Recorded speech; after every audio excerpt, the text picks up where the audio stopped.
Hello, comic book fans. This episode was a pleasure and a delight to produce.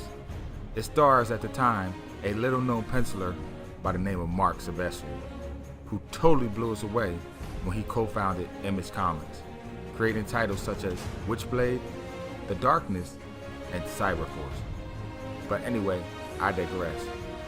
Before that collaboration, he did an issue of Wolverine, issue number 34, published by Marvel, titled The Hunter in the Darkness. On the first page, we are introduced to our hero fishing in the Canadian wilderness for his lunch the best way he knows how.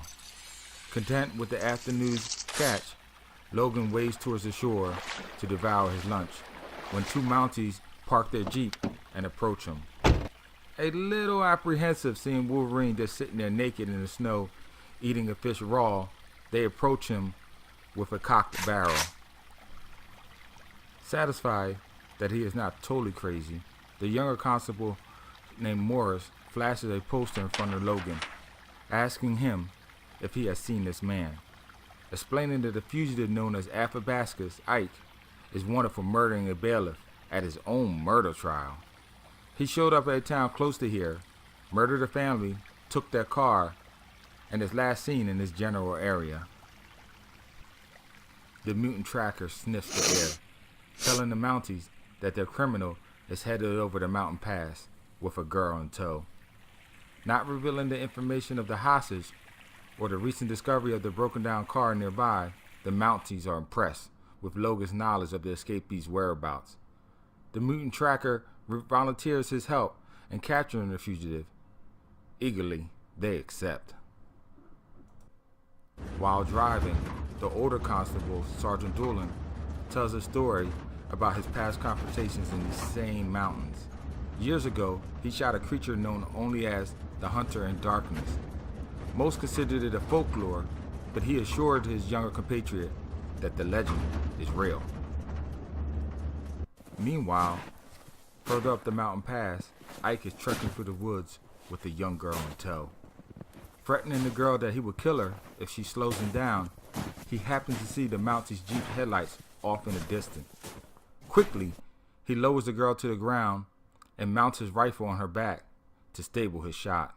Without warning, Morris is skewered by the rifle's bullets as it runs through him and then the rear axle of the Jeep, causing the vehicle to rear off the side of the road.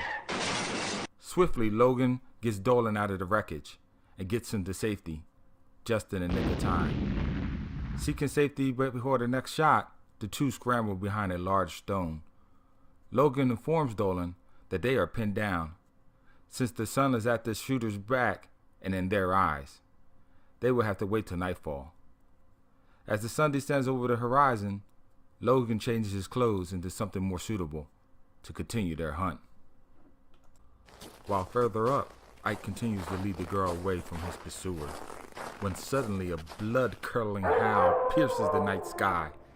The girl tells him that they must go back, that the howl came from the Hunter in the Darkness, but he is not buying it. Meanwhile, down the mountainside, Dolan and Logan cross a creek, when suddenly they are beset by the ferocious predator. The battle is so fierce that Ike hears the struggle from above and stops to take an interest. Wolverine shouts for Dolan to shoot the Hunter, but the constable is scared that he will hit Logan. In a panic, he turns on his flashlight to see where to fire, but that is his fatal mistake. Wolverine screams for him to turn off the flashlight, but Ike sees the light. He takes aim, then pulls the trigger. Simultaneously, the Mountie and Logan are delivered a severe blow. As Dolan drifts in and out of consciousness, he recognizes he's heard that voice before, speaking those same exact words, and what he feels as though was a lifetime ago. He was just a boy then, barely a man, as he jumped out of the plane over Normandy. His chute got trapped in some trees in the pitch of the night. Without thinking, he reached for his knife to cut himself loose, but realized that he could be 2 or more stories up. Reaching for his lighter to get some perspective, his corporal yells at him to kill that light.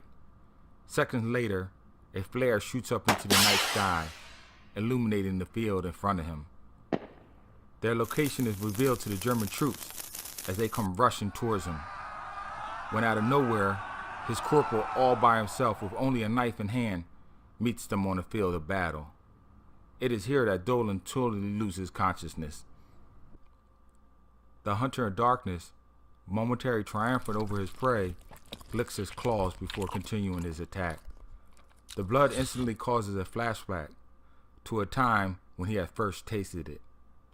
He was alone in the wilderness with his foot seized by a hunter's trap when his savior came along and released him from his torment. Remembering this act of mercy, the hunter comes to when he hears the sound of the young girl wrestling herself away from her kidnapper. Eagerly to hunt a new prey, he scavenges up the hill in the direction of the noise.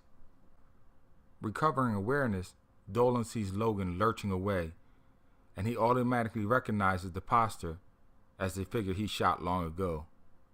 Confused, he asks himself, how can this creature that he shot so long ago, his corporal from when he was just a young man, and this new stranger all be the same man? While up the mountain, the girl descending the woods collides with a mysterious Stygian stranger. Ike, hearing the scream, is convinced that his former hostage is in the hands of the hunter in darkness and believes he is next. Frantically, he ignites his lighter to find his rifle, only to be face to face with the beast himself. Elsewhere, Dolan, lying in the snow, struggles to recollect his corporal's name, only to utter it with his last breath. This is where I have to leave you, comic fans. Good luck finding this issue in the next comic book convention by this classic artist. Please subscribe, like, and hit the bell icon so you don't miss a future episode. Until then, keep reading.